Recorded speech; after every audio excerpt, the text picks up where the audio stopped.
달콤한 말씀, 행복한 하루. 10월 20일 금요일 본문은 열왕기상 18장 30절에서 46절까지의 말씀입니다. 엘리야가 모든 백성을 향하여 이르되 내게로 가까이 오라. 백성이 다 그에게 가까이 가매 그가 무너진 여호와의 제단을 수축하되 야곱의 아들들의 지파의 수요를 따라 엘리야가 돌 12개를 취하니 이 야곱은 옛적에 여호와의 말씀이 임하여 이르시기를 내 이름을 이스라엘이라 하리라 하신 자더라.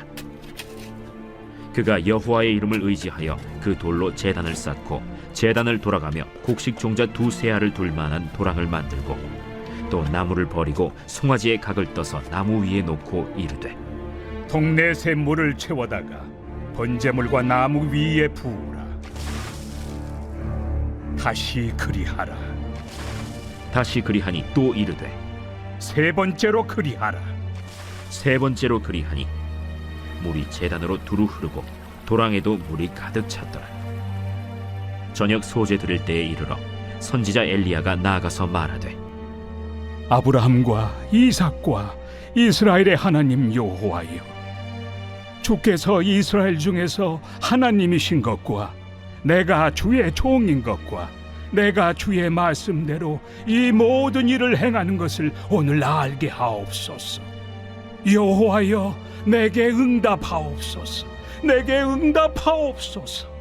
이 백성에게 주 여호와는 하나님이신 것과 주는 그들의 마음을 되돌이키심을 알게 하옵소서. 이에 여호와의 불이 내려서 번제물과 나무와 돌과 흙을 태우고 또 도랑의 물을 핥은지라. 모든 백성이 보고 엎드려 말하되 여호와, 그는 하나님이시로다. 여호와, 그는 하나님이시로다. 엘리야가 그들에게 이르되 바알의 선지자를 잡되 그들 중 하나도 도망하지 못하게 하라. 하매 곧 잡은지라. 엘리야가 그들을 기손신으로 내려다가 거기서 죽이니라. 엘리야가 아합에게 이르되 올라가서 먹고 마시소서. 큰 비소리가 있나이다. 아합이 먹고 마시러 올라가니라.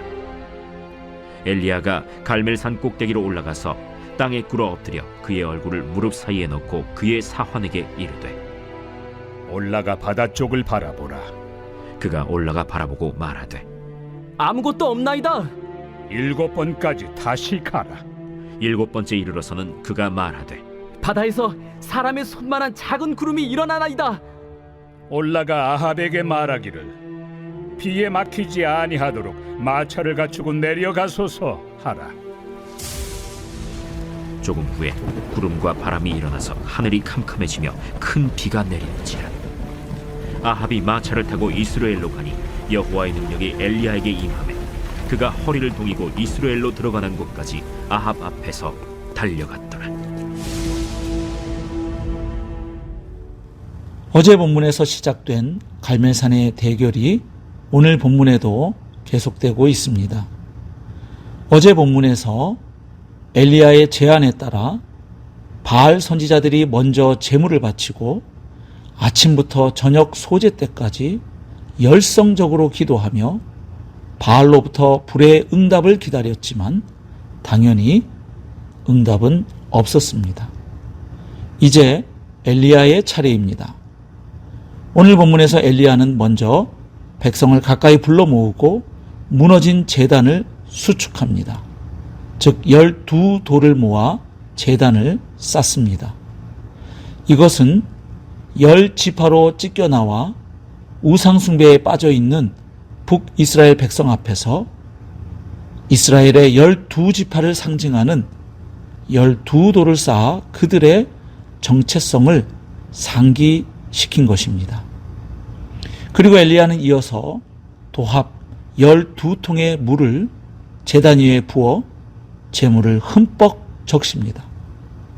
제단 주위 도랑에도 물이 가득 찰 만큼 많은 물을 부었던 것입니다. 이것은 자연 발화의 가능성을 완전히 차단하는 것입니다. 그래서 만약 그 제물이 불탄다면 그것은 우연의 일치나 어떤 속임수에 의한 것이 아니라 오직 살아계신 하나님이 하신 일임을 아무도 부인할 수 없게 만드는 조치였던 것입니다.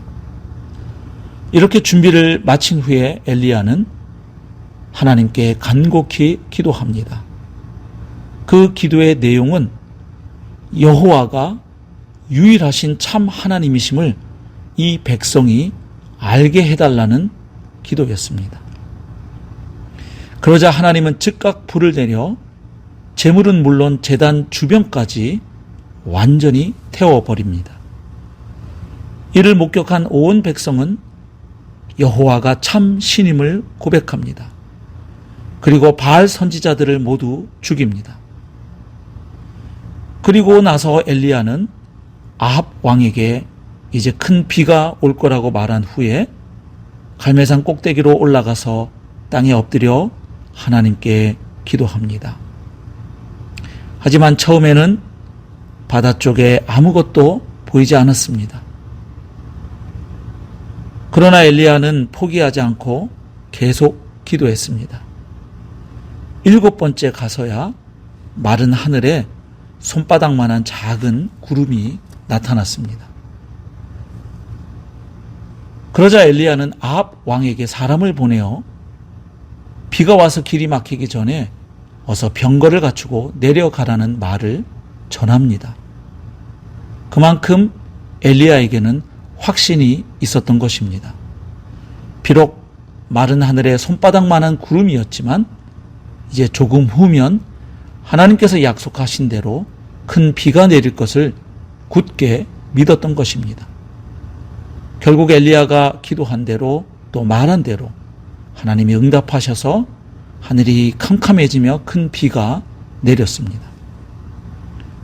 자, 오늘 본문 말씀에서 우리가 묵상하고 또 적용할 점은 무엇일까요?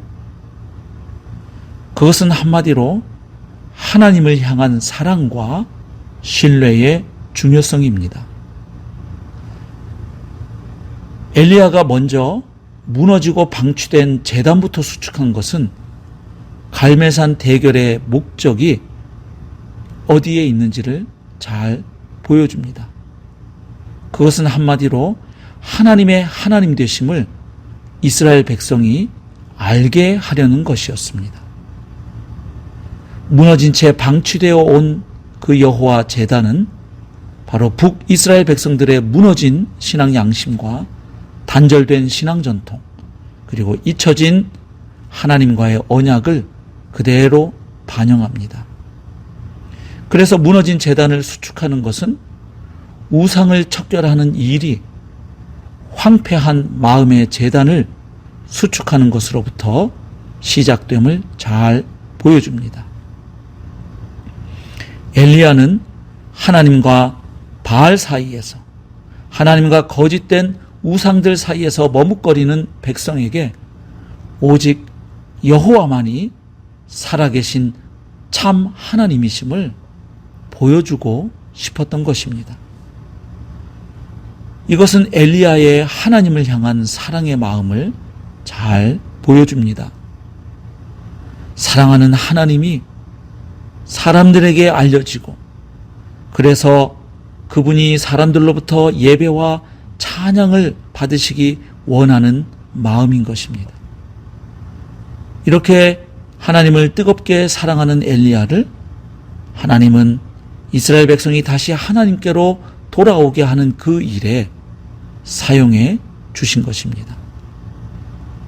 두 번째로 엘리야가 제단뿐 아니라 제단 주변까지 물로 흠뻑 적신 다음에 불을 내려주시도록 기도한 것이나, 하나님의 약속을 믿고 큰 비를 내려주시도록 7번이나 포기하지 않고 기도할 뿐만 아니라 손바닥만한 구름을 보고도 큰 비를 확신한 것은 바로 하나님을 향한 신뢰의 마음을 잘 보여줍니다.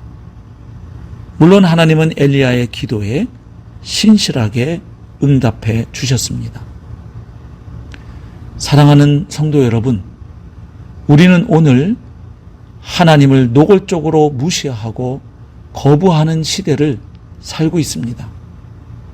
이럴 때일수록 우리는 하나님을 더욱 사랑하고 신뢰하는 성도들이 되어야 하겠습니다.